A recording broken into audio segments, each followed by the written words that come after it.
الحمد لله والصلاة والسلام على رسول الله اما بعد. محترم ورونو یو ډیرې ضروري مسلې ته توجه راګرځول غواړم، هغه دا چې زموږ په معاشره کې په غیر الله باندې قسم خوړل دا انتهایی زیات شوي دي او چا ته دا ګناه هم نه ښکاري، چا دې باره کې سوچ هم نه دی کړی. دا بېځایه قسمونه خوړل دا هم یو ښه کار نه دی، لیکن کله چې په غیر الله باندې قسم وخوړلی شي نو دې نه یو جرم او ډېره یو لویه ګناه جوړه شي. د الله نبي فرمایي من حلف بغیر الله فقد اشرکه، چا چې په غیر الله باندې قسم وخوړ، غیر د الله نه په بل چا په بل شي باندې قسم وخوړ، په تحقیق سره د انسان شرک وک.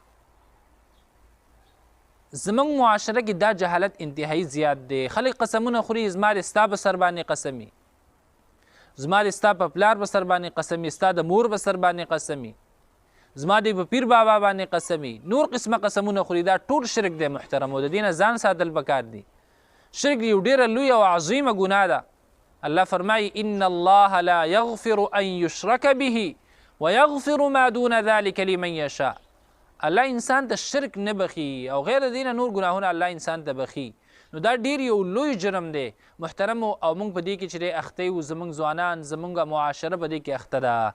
نو د دې نه ځان ساتل پکار دي، هسې نه چې زموږ ټول عملونه برباد شي دې سره.